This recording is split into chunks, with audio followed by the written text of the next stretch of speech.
Российская операция «Покушение на высокопоставленного военного». Президент обещает отомстить. Новый скандал в ВСУ, шокирующее признание командира, целенаправленное уничтожение солдат. Это прозвучало в прямом эфире. Зеленский раскрыл цифры украинских потерь. Сосед Китая готовится к войне. Первая битва будет на море. Союзник Кремля экстренно увеличивает флот. Абсолютный рекорд. Россияне выносят деньги из банков преддефолтными темпами. Худший сценарий запущен.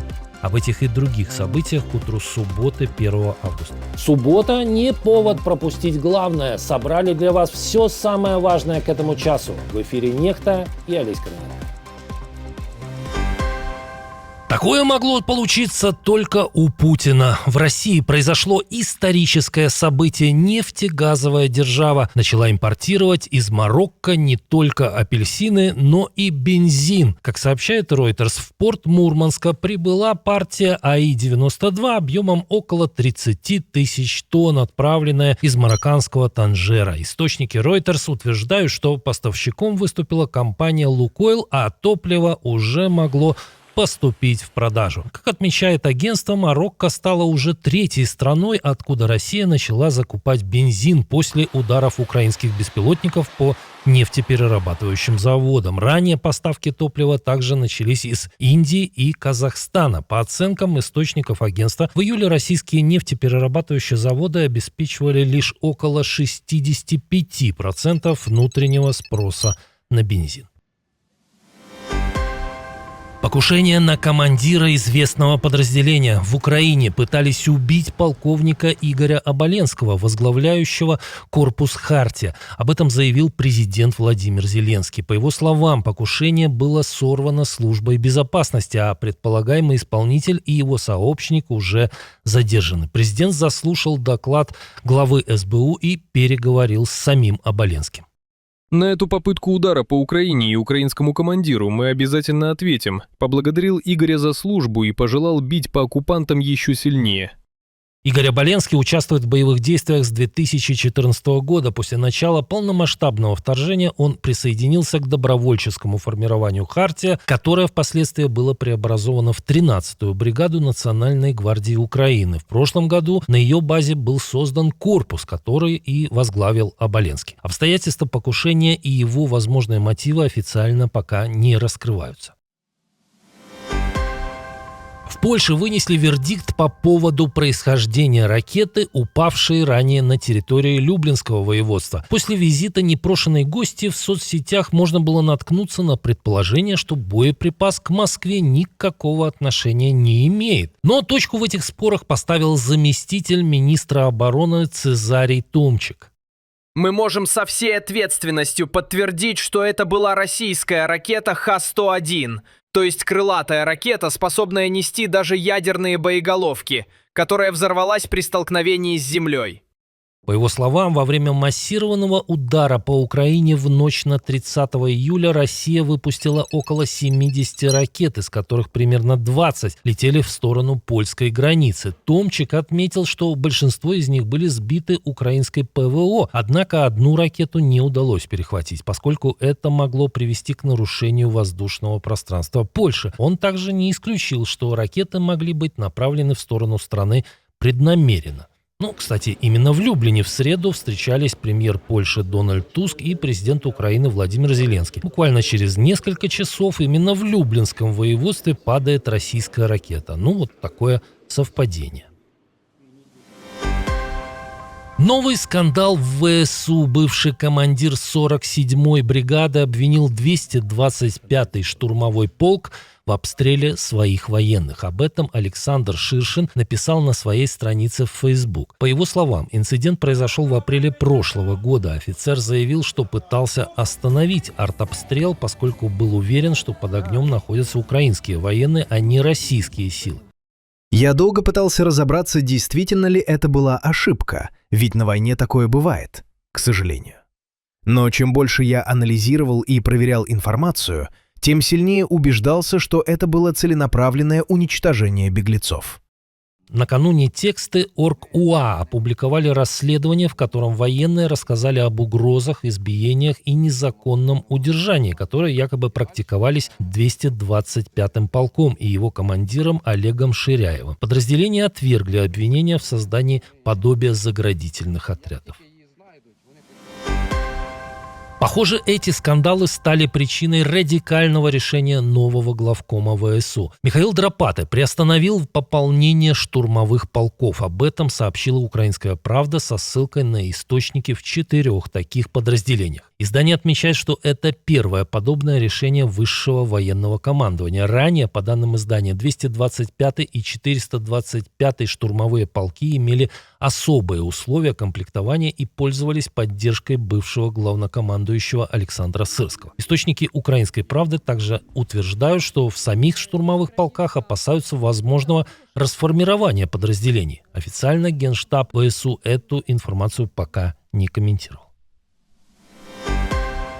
Владимир Зеленский в мае разрешил проведение парада на Красной площади, а вот Роберт Бровди, похоже, решил прикрыть один крупный бизнес с кремлевской крышей. Агентство подсчитало, сколько складов компании Wildberries попало под удар. Результат поразительный. За последние 2 недели были повреждены уже 10 из 26 крупнейших логистических центров. Журналисты издания проанализировали открытые данные об объектах площадью более 15 тысяч квадратных метров. Общая площадь поврежденных превышает 1 000 000 квадратных метров, что составляет почти 60% крупнейших складских мощностей маркетплейса. Последним, по данным СМИ, был атакован склад Wildberries в Волгограде, где после удара возник крупный пожар. Всего за 2 недели, как утверждает агентство, это уже как минимум 18-й удар по логистическим объектам компании. Некоторые атакованы дважды, некоторые уцелели после удара. Если верить заверениям высших руководителей России, СВО идет по плану, но кэш почему-то утекает. Как пишет The Moscow Times, россияне рекордными темпами забирают наличные из банков. По данным Центробанка, только за июль объем наличных денег в обращении вырос почти на 621 миллиард рублей, а за последние 6 месяцев из банковской системы в наличные было выведено более 2,5 триллионов рублей. Это 2 годовых бюджета Московской области и почти 5 Красноярского края. Издание приводит и другое сравнение. В пересчете на вес 5000-ных купюр банки потеряли 480 тонн наличных или 48 классических грузовиков КАМАЗ. The Moscow Times цитирует экономиста Николая Корженевского, который предположил, что за снятием налички могут стоять крупные игроки, а они знают, что, цитирую, в России будет происходить что-то крайне негативное, будет какая-то эскалация, война, более широкая геополитика. Еще больше движухи, но уже не отходя от кассы. Владимир Зеленский впервые за долгое время ответил на вопрос об украинских потерях. Цифры прозвучали в интервью американскому телеканалу Fox News. Я не хочу быть слишком откровенным в этом вопросе, так как россияне поймут, что происходит с нашей армией. Итак, у нас около 50 тысяч погибших военных и около 400 тысяч раненых. По словам президента Украины, также остается большое число пропавших без вести. При этом Зеленский заявил, что потери российской армии с февраля 2022 года составили около 1 600 000 военнослужащих, из которых, по его оценке, примерно 700 000 были убиты. США и Израиль придумали абсолютно новый план в отношении режима аятолл. Правительства стран обсуждают возможность сухопутной блокады Ирана. Об этом сообщает The Telegraph. По данным издания, Дональд Трамп и Биньямин Нетаньяху говорили о таком варианте во время встречи в Белом доме во вторник. The Telegraph пишет, что такой сценарий потребовал бы давления на государства, граничащие с Ираном, чтобы они ужесточили или закрыли пограничные переходы. При этом издание отмечает, что подобный шаг может привести к дальнейшей эскалации в регионе. В то же время источники The Telegraph не исключают, что информация о возможной сухопутной блокаде может быть частью стратегии дезинформации, призванной скрыть реальные планы США и Израиля. Очередное ЧП с искусственным интеллектом. Вторая передовая компания в области ИИ сообщила, что ее проект во время закрытых испытаний вырвался из изолированной среды и атаковал внешние ресурсы. В Entropic заявили о 3 таких случаях. Одна из моделей получила доступ к базе данных реальной компании, другая загрузила вредоносный пакет в открытый репозиторий, а третья просканировала около 9000 серверов и проникла в систему одной из компаний. Похожий инцидент недавно раскрыла OpenAI. В Entropic успокаивают, что модели не пытались сделать это намеренно, а воспринимали реальные ресурсы как часть задания. Но теперь обе компании выступили за усиление государственного контроля над наиболее мощными ИИ-системами. Восстание машин опять откладывается. Надолго ли? Как думаете? Пока Путин проводит день ВМФ в подворотне, другая страна пытается стать настоящей морской державой, как пишет The National Interest. Индия намерена увеличить численность своего флота до более чем 200 боевых кораблей к 2035 году. И по данным издания, страна делает это не просто так. Нью-Дели готовится к возможному морскому противостоянию с Пекином.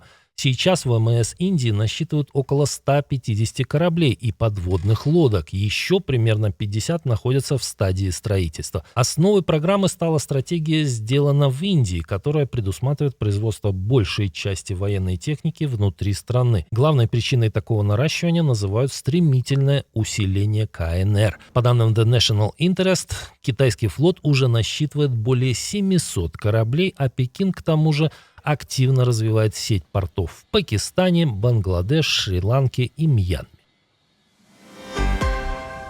Жара бьет не только по Западной Европе. На радикальные меры пошли власти в Венгрии и Румынии. Из-за рекордного обмеления Дуная обе страны были вынуждены временно отключить энергоблоки своих атомных электростанций, которым вода нужна для охлаждения. В Венгрии в результате энергосистема страны потеряла около 2000 мегаватт мощности. По словам премьер-министра Петра Мадьяра, в ближайшие дни страна может столкнуться с энергетическим кризисом. Аналогичная ситуация возникла в Румынии. Там был остановлен второй реактор АЭС Черноводы, а первый энергоблок был отключен несколькими днями ранее. Недавно на подобные меры были вынуждены пойти и власти Франции. Спасибо, что досмотрели до конца. Увидимся вечером.